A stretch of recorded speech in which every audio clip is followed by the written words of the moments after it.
ایسی چیزیں نہیں ہونے چاہیے. یہ کائیوں کو مضبوط کرو, ان کو سب کچھ دے دو.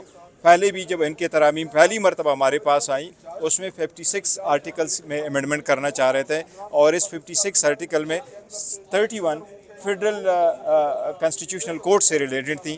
تو اگر آ گیا تو انشاءاللہ تعالیٰ دیکھیں گے اس کے ساتھ. لیکن یہ حکومت نے ابھی تک آپ سے رابطہ کیا کہ مسودہ آپ کے ساتھ شیئر کیا ہے, یا جس باتیں ہیں نہیں, نہ ہمارے ساتھ رابطہ ہوا, نہ ہمارے ساتھ کوئی مسودہ شیئر ہوا, نہ ہمارے ساتھ ان کی کسی مسودے شیئر کرنے کی ضرورت سمجھتے ہیں.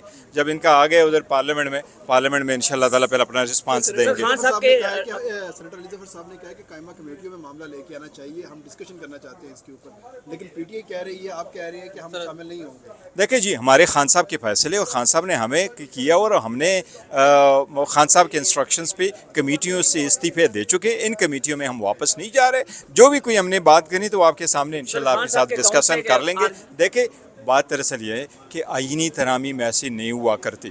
آپ پاپولیشن کو, جس میں آپ نے تقریباً اس کے الائڈ اور سوشل سروسز آپ صوبوں کو دے چکے ہیں, آپ ایجوکیشن کو صوبوں کو دے چکے ہیں, جس کے ساتھ 2700 اسکول کالجز بھی آپ دے چکے ہیں. اس سٹیج ان کو واپس لینا, وہ کنسنسس سے جو کچھ ہوا تھا اس کا نقصان ہوگا. میں یہ سمجھتا ہوں یہ غلط ہے, یہ بالکل نہیں ہونا چاہیے. خان صاحب کے اکاؤنٹ سے بیان شیئر ہوا ہے, اس کو آن کرتے ہیں.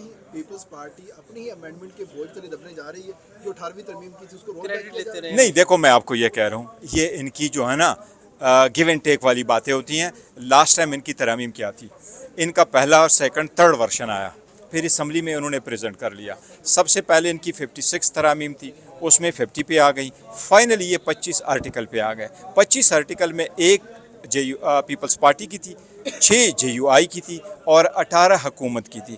18 میں سے 4 آرٹیکل ڈسپیوٹڈ تھے, باقی میں کوئی ایشو نہیں تھا. فار انسٹنس اس میں یہ لکھا تھا کہ ایڈوائزر بھی اسمبلی میں بیٹھے, نو بگ ڈیل. اس میں یہ بھی لکھا ہوا تھا کہ اگر گورنر ووٹ نہ لیں تو کوئی اور بندہ نامنیٹ ہو, نو بگ ڈیل.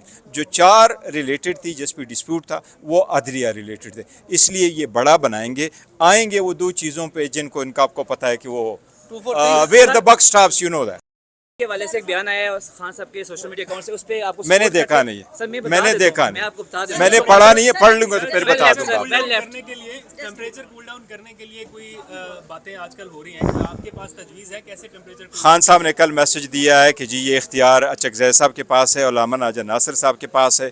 وہ میرا خیال ہے وہ اچھی طرح بہتر جانتے ہیں. خان صاحب جو انسٹرکشن بھیجتے ہیں وہی ہے. میرے ہمیشہ سے یہ کوشش رہا ہے کہ سارے لوگ اپنے تلوار نیام میں رکھیں اور ایک سٹیپ پیچھے ہو جائیں تاکہ حالات بہتر ہو, ملک بہتر ہو. لیکن کیسے بہتر ہو؟ اگر آپ اتنے پاپولر لیڈر کو جیل میں رکھیں, آپ ان کو ایکسیس ڈینائی کریں, آپ ان کو بیوی بھی جیل میں رکھیں, آپ ان کی بہنوں اور فیملی کی بھی ملاقات نہ ہونے دیں, آپ وہ خلا کی ملاقات ہونے نہ دیں, آپ ان پہ کیس آفٹر کیس بنائیں, آپ ان کو کنوکٹ آفٹر کنوکشن کریں, پھر آپ ان کی کیسز کو سنوائی کے لیے آپ آئین اور قانون کے مطابق ایک عام آرڈنری بندے کی طرح ان کے کیسز نہ لگائیں. اس وقت پاکستان میں جو ہمارے پاس لاسٹ ڈیٹا شیئرڈ ہے اس کے مطابق 23 لاکھ کیسز اس وقت لوور جوڈیشری میں پینڈنگ ہے.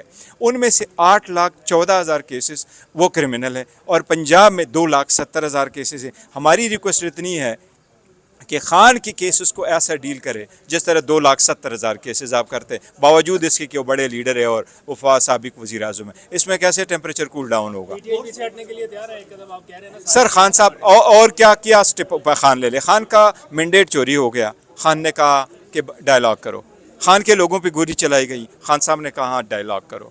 پاکستان کی باری آئی, میں آپ نے دیکھا ہم دشمن کے خلاف سیسا پھیلائی ہوئی دیوار کی طرح ہم کھڑے ہو گئے. ہم نے ہر قسم کی قربانی دی. اب ہم اور کیا کریں؟